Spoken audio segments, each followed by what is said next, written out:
예수님이 수전절에 성전 안에 거니실 때 사람들이 예수님을 애워싸고 말을 합니다. 당신이 언제까지나 우리 마음을 의혹하게 하려 합니까? 당신이 그리스도라면 밝히 말씀하십시오. 예수님이 무슨 말로 대답을 합니까? 내가 너희에게 말하였으되 믿지 아니하는도다. 내가 내 아버지의 이름으로 행하는 일들이 나를 증거하는 것이거늘 너희가 내 양이 아니므로 믿지 아니하는도다 라고 하셨습니다. 요한복음 1장부터 예수님은 자신이 하나님의 아들로서 그리스도라고 하는 사실을 줄곧 말씀을 해오셨습니다. 뿐만 아니라 예수님의 행하신 이적과 기사들은 사람으로서는 할 수 없는 오직 전능하신 하나님만이 하실 수 있는 일들이었습니다. 예수님의 대답 가운데 내가 내 아버지의 이름으로 행하는 일들이 나를 증거하고 있다고 말씀을 하셨는데 예수님의 행하신 일들을 보면 이분이야말로 하나님이 보내신 분이 아니면 이런 일을 할 수 없겠구나라고 하는 것을 분명히 알 수 있다라고 하는 것입니다. 예수님이 행하신 일들이 시시한 일들이었다면 사람들이 이처럼 혼란스러워하지도 않았을 것입니다. 그런데 그들도 부정할 수 없는 대단한 일을 예수님께서 행하셨습니다.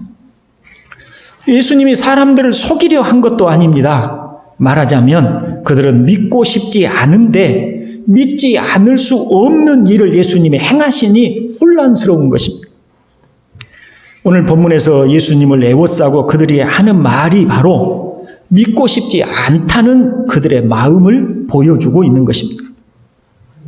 여러분, 오늘은 그들이 왜 믿으려 하지 않는지를 살펴보고 믿는 자가 받는 영생에 대하여 말씀을 드리도록 하겠습니다. 맹인으로 태어난 사람이 눈을 뜨게 되었다는 사실은 굉장한 일입니다. 이건 하나님께서 함께 하시지 않으면 할 수 없는 일입니다. 이런 큰 일을 행하셨지만 사람들은 여전히 예수님을 믿지 않으려고 합니다. 왜 그렇다고 하지요? 예수님이 너희가 내 양이 아니므로 믿지 아니하는도다 라고 하셨습니다. 제가 한번 묻겠습니다. 누구든지 예수님을 믿기만 하면 모두 구원을 얻는다라고 하는 주장과 예수님을 믿는 택안받는 사람들만 구원을 받는다는 주장 중에 어떤 주장이 더 타당해 보이고 더 많은 사람들을 전도하는데 도움이 되겠습니까? 아마도 여기 있는 우리 모두 다 전자를 꼽을 것입니다. 그런데도 예수님은 꾸준하게 내 양은 내 음성을 듣는다라고 하시거나 너희가 내 양이 아니므로 믿지 않는다는 식의 말씀으로 택함 받는 사람이 구원을 얻는다는 말씀을 하고 계십니다. 택함 받는 사람들이 있고 택정된 사람들이 믿고 구원을 얻는다라고 하는 것을 장로교에서는 애정론이라고 그 신학을 정리를 했는데요. 그 장로교의 애정론은 무수한 공격을 받아왔습니다. 정직하게 말한다면 저도 애정론은 대단히 인간적으로 기분 나쁘고 불합리한 것처럼 느껴집니다. 아마 우리 대부분 다 그러할 것입니다. 그럼에도 우리가 하나님의 택하심과 예정을 믿는 것은 성경이 그렇게 말씀하고 있고 예수님도 그렇게 가르치고 있기 때문입니다. 하나님은 아시지만 저는 감히 구원을 얻을 수 없는 사람입니다. 제가 일부러 드리는 말씀이 아니라 진심으로 그렇다는 거예요. 하나님께서는 이것을 아시죠. 제가 이렇게 생각할 수밖에 없는 이유가 많이 있지만 그 중에 가장 두드러진 이유로는 유난히 의심이 많다는 것입니다. 저에게는 논리적으로 이성적으로 납득이 되지 않으면 도무지 믿지 않으려고 하고 받아들이지 않으려고 하는 성향이 저에게 있습니다. 부끄럽지만 제가 목사가 된 후에도 끊임없이 성경의 말씀들을 믿고 싶어 하지 않고 부정하고 싶어 했습니다. 그런 제가 이제는 예수 그리스도를 진심으로 믿고 의지합니다. 예수 그리스도를 사랑하고 예수님만이 저의 유일하고 진실한 소망으로 제 마음에 가득합니다. 이런 믿음은 오직 하나님께서 베풀어 주신 은혜라고 밖에는 대답할 말이 없습니다. 과거에는 논리적으로 납득이 되지 않아서 거부하고 싶고 부정하고 싶었는데 그렇다고 해서 이제 논리적으로 납득이 되고 이해가 되냐면 그것은 아닙니다. 그런데도 제 안에 예수님에 대한 믿음과 사랑이 충만합니다. 하나님이 은혜를 주신 것이죠. 이제는 하나님께서 택하심을 따라 의심 많은 저에게 은혜를 베푸셨다는 사실을 저는 믿게 되었고 제가 가장 거부하고 싶어 했던 예정과 택하심의 진리가 믿음의 핵심이 되었습니다.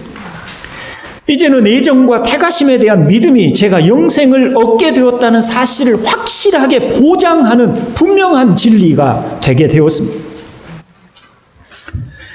전능하신 하나님께서 그분의 지혜와 능력을 따라 영원히 하나님과 함께할 하나님의 자녀들을 작정하셨습니다. 에베소서 1장 4절로 5절에 창세 전에 그리스도 예수 안에서 우리를 택하사 우리로 사랑 안에서 그 앞에 거룩하고 흠이 없게 하려고 그 기쁘신 뜻대로 우리를 예정하사 예수 그리스도로 말미암아 자기의 아들들이 되게 하셨으니 하신 것입니다. 하늘에서 세상을 굽어 살펴보시는 하나님께서 자신이 창세전에 택하신 당신의 자녀들이 어디에서 누구에게서 태어나는지를 보셨습니다.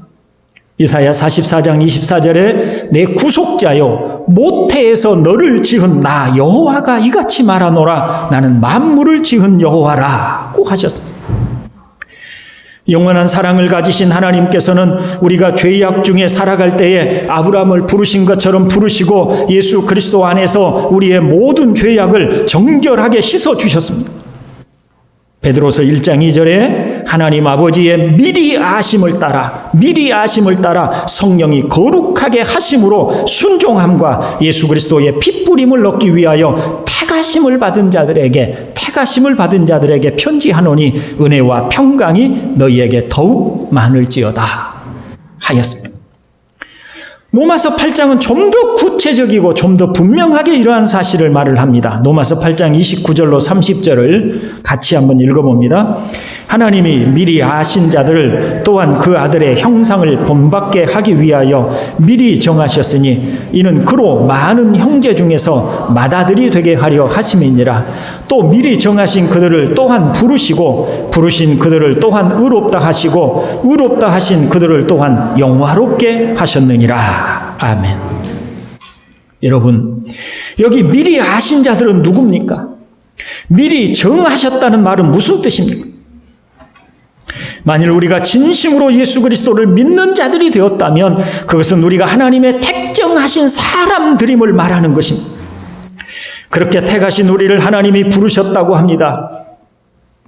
똑같은 과학자인데 하나님을 믿고 하나님의 창조하심을 온전히 믿고 고백하는 분들이 있습니다.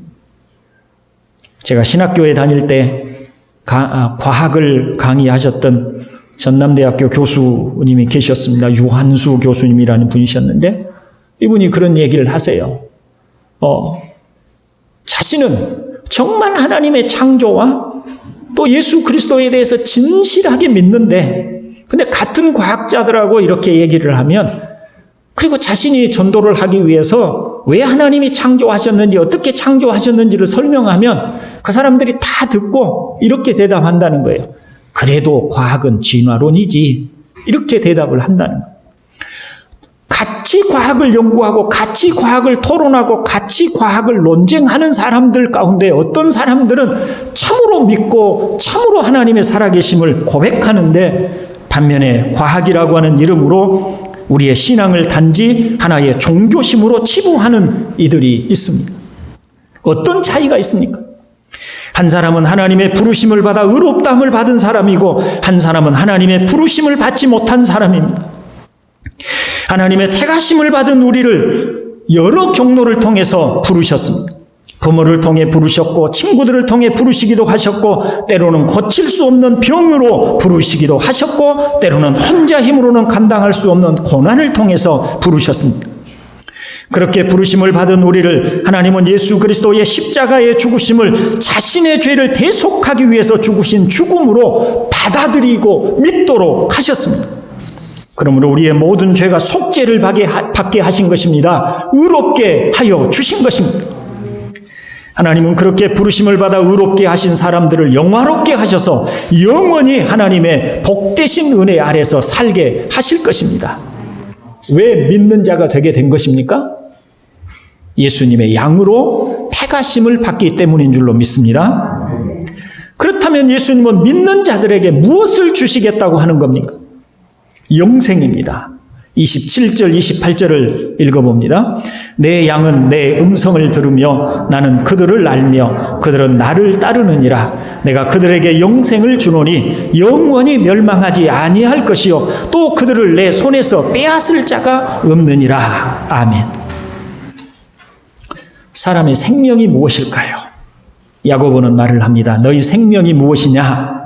너희는 잠깐 보이다가 없어지는 안개니라. 여러분, 안개를 보셨나요? 제가 돌산에 살고 있을 때 아침이면 저수지에서 안개가 저기 올라와서 산으로 올라가는 광경을 자주 보았습니다. 새벽 기도를 마치고 나올 시간쯤이면 안개가 이렇게 올라가는 그런 시간대예요. 때때로는 그 광경이 너무 아름다워서 집으로 들어가서 핸드폰을 가지고 가서 그 광경을 사진으로 찍기도 할 만큼 정말 멋들어진 광경들이 있어요. 그 앞에 산이 수죽산이라고 하는 산인데 특별히 그 수죽산의 골을 따라서 올라가는 골안개들이 환상적인 분위기를 연출을 하지요. 근데 그뿐입니다. 아침에 햇살이 비치면 그렇게 아름다웠던 안개는 어느새 사라지고 흔적도 남지 않습니다. 제가 갱년기를 겪고 있기 때문인지 모르겠습니다만은 사람의 삶을 가만히 더듬어 보면 참 의미를 찾기가 어렵더라고요. 어렵게 비틀거리고 더듬고 살아온 세월인데 남는 게 없어요. 여러분은 무엇이 남아 있습니까? 희미한 과거에 대한 추억들입니까? 날마다 일기를 쓰고 어느 시점쯤에 그 일기들을 한번 더듬어 읽어보십시오. 그저 지나간 과거의 희미한 추억일 뿐이고 자신의 삶에 별다르게 그것들이 가치를 갖지 못하는 것을 보게 됩니다. 그래서 저는 요즘 어디 여행을 가도 가급적 사진을 잘 안 찍으려고 합니다. 추억이라고 하는 것도 그 별 대단한 것이 아니더라고요.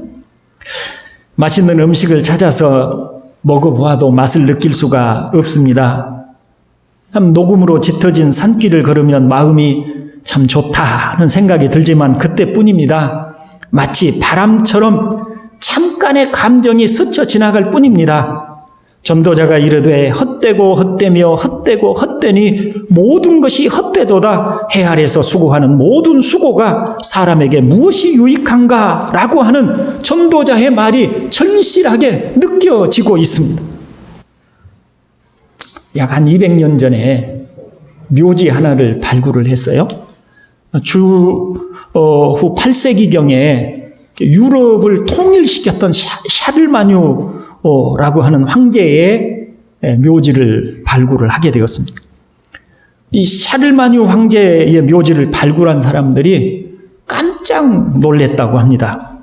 무덤 속에서 그는 황제의 의복을 걸치고 손에는 황제의 호를 거머쥐고 앉아 있었습니다. 그리고 무릎에 성경을 펼쳐 놓았는데 손가락으로 성경 하나를 가르치고 있었습니다.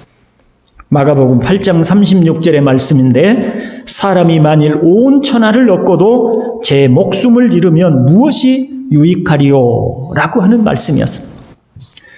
샤를마뉴 황제는 천하를 통일한 황제였습니다. 회교도들의 거센 물결을 막아내고 유럽을 지켰던 영웅이었습니다. 모든 영화를 다 누린 황제였습니다. 그러나 죽고 나면 무슨 소용이 있습니까? 역사책에 그의 이름이 한 줄 기록되었다고 한들 그것이 그에게 무슨 의미가 있겠습니까? 이 세상의 영광을 다 누리고 수백 년을 살았다고 할지라도 하나님이 주시는 영생을 누리지 못하면 아무 소용이 없는 것입니다. 과학이 발달하면 인체의 모든 기관을 바꿀 수 있다고 합니다. 눈이 문제가 생기면 눈을 바꾸고, 위장에 병이 들면 위장 자체를 아예 새로 갈아 끼우게 되고, 다리가 보기 싫으면 곡선미가 살아나는 보기 좋은 다리를 가져다가 붙일 수도 있는 그런 세상이 된다고 합니다. 기대가 되십니까? 미국의 뉴스위크지가 독자들을 상대로 전화 설문조사를 한 게 있습니다. 당신에게 이런 세상이 온다면, 이런 날이 온다면 오래도록 살고 싶습니까? 라고 하는 질문이었습니다. 근데 뜻밖에도 10명 중에 절반 정도는 그렇게 살고 싶지 않다는 대답을 했습니다. 그냥 내게 주어진 수명대로만 살고 싶다는 것입니다. 여러분, 사람에게 영생이 없다면 삶이란 도대체 무슨 의미가 있을까요? 10년을 더 살고 죽든지 덜 살고 죽든지 100년이 넘도록 살고 죽든지 어린 시절의 세상을 떠나든지 그 차이가 무엇일까요? 죽고 한 줌의 먼지가 되어 사라지면 사람들의 기억 속에서도 사라지고 마는 것입니다. 그러나 사람에게 영생이 있다면 완전히 달라지는 것입니다. 영생에는 두 가지가 있습니다. 하나는 지옥에서 영원한 고통 중에 사는 것입니다. 예수님은 만일 내 눈이 너를 범죄하게 하거든 빼버리라. 한 눈으로 하나님 나라에 들어가는 것이 두 눈을 가지고 지옥에 던져지는 것보다 나으니라. 거기에서는 구더기도 죽지 않고 불도 꺼지지 아니하느니라고 하셨습니다. 구더기같이 연약한 벌레도 죽지 않는 지옥입니다. 그곳에서 영원히 살고 죽지도 못하는 것입니다. 그것이 하나의 영생입니다. 또 하나의 영생이 있습니다. 하나님 나라에서 영원한 복락을 누리며 사는 영생인 것입니다. 그것은 이 세상에서 두 눈을 다 잃어버려도 천국에만 들어갈 수 있다면, 하나님 나라에만 들어갈 수 있다면 두 눈을 멀쩡하게 가지고 있는 것보다 훨씬 복될 수 있는 그런 영화로운 나라인 것입니다. 주님께서는 바로 이 영생을 선물로 주신다고 하셨습니다. 내가 그들에게 영생을 주노니 영원히 멸망하지 아니할 것이요 또 그들을 내 손에서 빼앗을 자가 없느니라.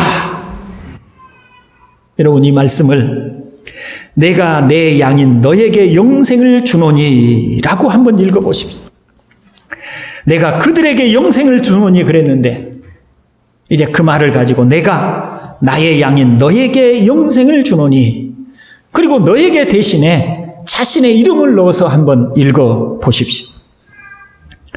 예수님께서 주시겠다고 하는 영생의 값이 여러분 얼마나 되겠습니까?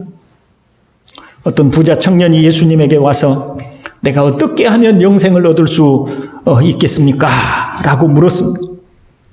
예수님께서는 그 청년이 부자인 것을 아시고 그에게 네 재산을 다 팔아 가난한 자들에게 주라. 그리고 너는 나를 좇으라. 그러면 내가 영생을 얻으리라고 말씀을 하셨습니다. 이 청년은 큰 충격을 받았어요. 아, 영생을 얻으려면 내 재산을 전부 다 바쳐야 되는 거구나. 자, 영생과 자신의 많은 재산 가운데 선택을 해야 될 상황에 처했습니다. 이 청년의 선택은 무엇이었습니까? 영생보다는 자신의 재산이었습니다. 그래서 슬피 근심하며 돌아갔다고 말씀을 하고 있습니다. 자, 이제 이것은 우리의 상상입니다. 지금쯤 그 부자 청년은 어떻게 되었을까요? 그는 어디에 있을까요? 성경의 말씀을 따라보면 그는 아마도 구더기도 죽지 않는 지옥에 있을 것임에 분명합니다. 그는 그곳에서 자신의 재산을 선택하고 영생을 선택하지 않은 것에 대해서 후회하지 않을까요? 자신의 재산은 마치 바람처럼 허무하게 사라져갔습니다. 자신의 재산을 가지고 지옥을 면할 수도 없었고, 자신의 재산을 가지고 그 고통에서 건짐을 받을 수도 없었고, 자신의 재산으로 할 수 있는 아무것도 없었습니다. 그 재산은 먼지처럼 사라져갔습니다. 바람처럼 스쳐가버렸습니다. 그리고 그는 지옥에서 영원히 고통을 당합니다. 얼마나 후회를 할까요? 그 한 줌도 되지 않는 세월 동안 그 손톱만큼도 되지 않는 세월 동안 잠시 그 부유함을 누리고자 영생을 포기해버린 그 일에 대해서 그는 얼마나 후회하고 있겠습니까? 그럼에도 불구하고 사람들은 그 부자의 수백 배의 재산으로도 바꿀 수 없는 영생을 주님이 우리에게 주신다고 하시는데, 믿는 자에게 주신다고 하는데, 그럼에도 불구하고 사람들은 공짜라서 그런 것인지, 아니면 구름을 잡는 것 같은 소리처럼 들려서인지, 아직은 살 날이 많다고 생각한 것인지 영생에 대하여 별다른 관심이 없습니다. 오늘 무엇을 먹을까, 무엇을 마실까에 대해서는 우리의 마음을 다 쏟아붓고 우리의 에너지를 다 쏟아붓고 우리의 모든 것을 다 쏟아부어도 영생에 대해서는 별로 관심이 없고, 이 영생에 대해서 투자하는 것도 없고, 영생을 위해서 자기를 헌신하는 것도 별로 없습니다. 마치 영생은 나와 관계가 없는 것처럼 대다수의 사람들이 살아가고 있지 않습니까?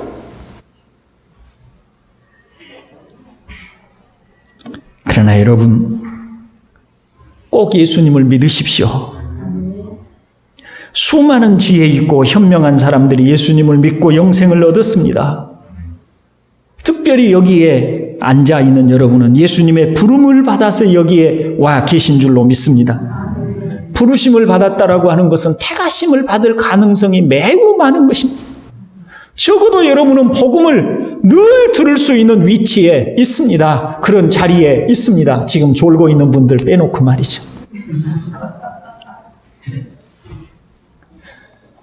이 복음을 항상 들을 수 있고 항상 복음을 귀로 듣고 마음으로 새길 수 있는 그런 정말 복된 자리에 와서 앉아 있는 것입니다. 그런 여러분, 이제 믿기만 하면 구원을 받는다고 하시는데 거부하여 영벌을 받는 불행한 사람들이 되지 않기를 다시 한번 주의 이름으로 축원을 드립니다. 그렇다면 믿음에 관하여 살펴볼 것이 있습니다. 본문 26절에 너희가 내 양이 아님으로 믿지 아니하는도다 라고 말씀을 하셨습니다. 제가 권고드리는 것은 특별히 이 말씀을, 제가 지금부터 드리는 말씀을 주의 깊게 좀 들어보시고 잘 깨달아 보셨으면 좋겠습니다. 주님의 양이라면 분명히 주님을 믿을 것이라고 하시는 말씀이죠. 내 양이 아님으로 믿지 아니하는도다. 그 말은 내 양이면 뭐 한다는 거예요? 믿는다라고 하는 얘기죠. 자, 그런데 분명히 믿는 것 같은데도 구원의 확신, 영생의 확신이 흔들리는 분들이 있습니다. 복음을 듣고도 별로 감격이 없는 분들이 있습니다. 영생이 별로 큰 소망이 되지 못합니다. 실감 있게 느껴지지 못합니다. 분명한 것은 믿음을 가지고 있어도 의심이 있을 수 있다는 것입니다. 루터나 칼빈 같은 종교개혁자들은 믿음과 의심의 균형을 기독교 영성의 핵심적인 문제로 보았습니다. 믿음과 의심이 얼마나 조화롭게 균형을 이루느냐를 신앙의 중요한 과제로 본 것입니다. 저는 사실은 이런 가르침을 못 받았어요. 그래서 제가 신학교를 다니는데 자꾸 의심이 들어오는 것을 죄책감을 느낀 거예요. 내가 신학생인데 목사가 될 건데 의심이라고 하는 게 들어오니 이게 내가 못 믿는 것인가, 안 믿는 사람인가, 이것 때문에 얼마나 괴로웠는지. 제가 제 은사 한 분을 찾아가서 질문을 했어요. 교수님, 구원의 확신이란 어떻게 얻는 것입니까? 근데 뭐 별다른 얘기가 있는 게 아니에요. 제가 모르는 얘기를 하신 게 아니에요.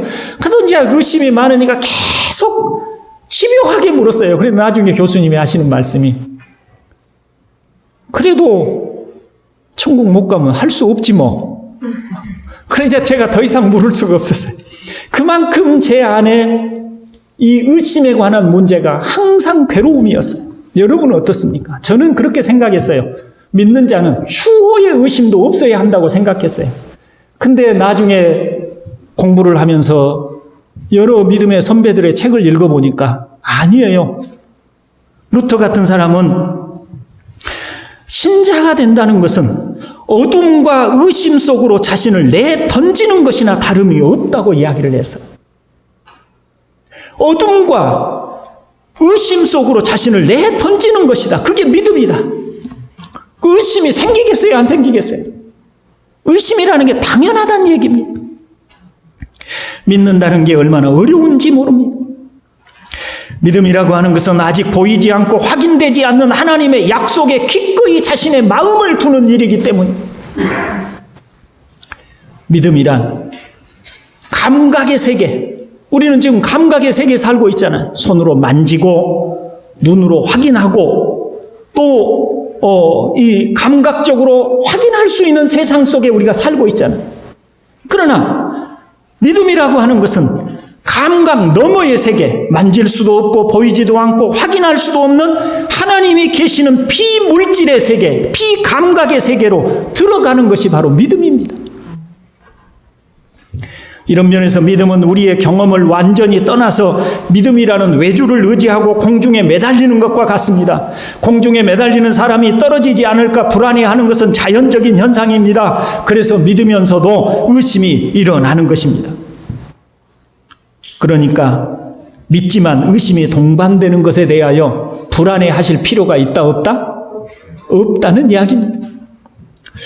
그러면 의심이라는 게 큰 문제가 아니구나 하고 얼마든지 의심을 하라는 것인가? 아니죠. 의심이 좋은 것은 결코 아니죠. 하나님의 말씀이라 그 신실하심을 의심한다는 것은 하나님의 인격을 불신하는 것이고 하나님의 살아계시는 수많은 증거들을 부정하는 것입니다. 어떻게 해야 됩니까?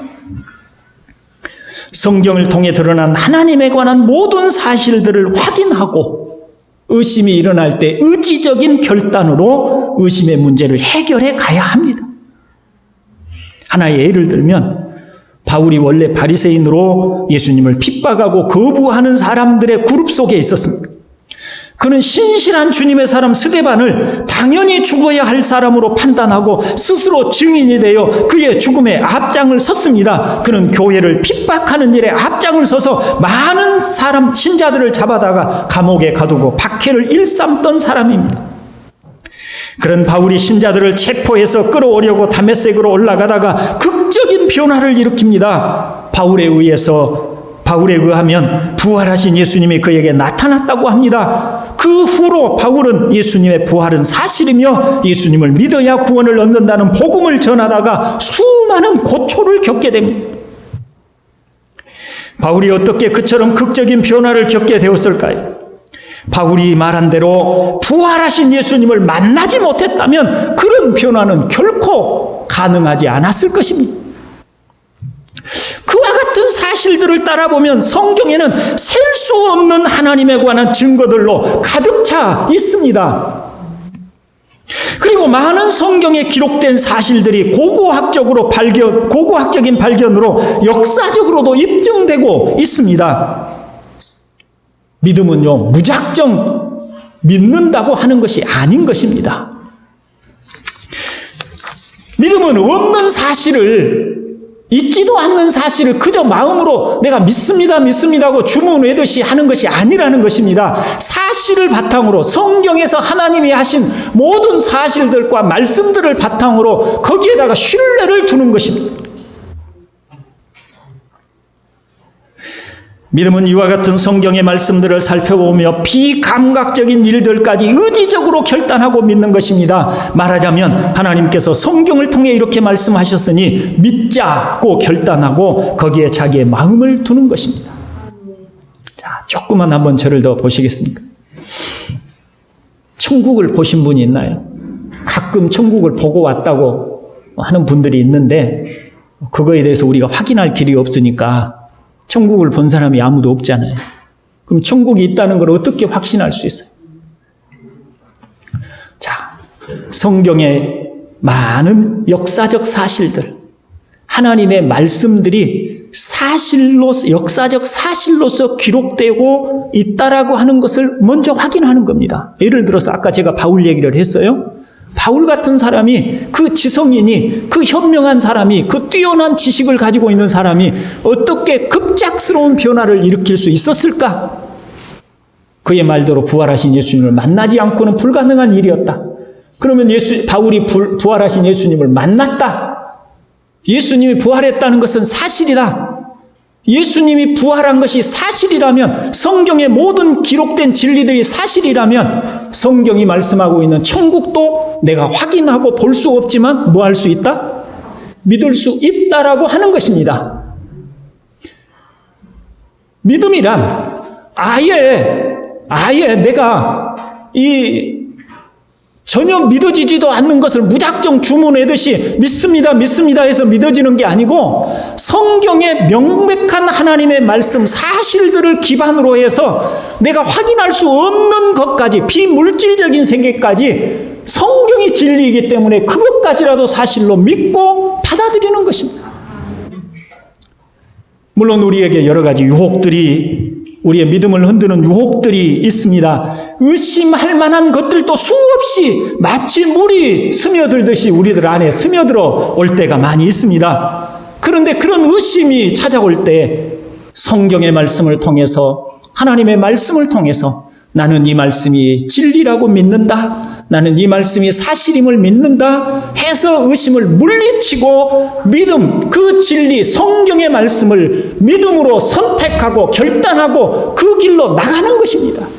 의심 자체가 들어오지 않는다는 것이 아니라, 의심이 들어올지라도 내가 더 확고하게 믿는 것, 내가 분명하게 믿는 것, 성경의 말씀을 믿는 것을 내가 선택하고 의지적인 결단으로 나아가는 것입니다.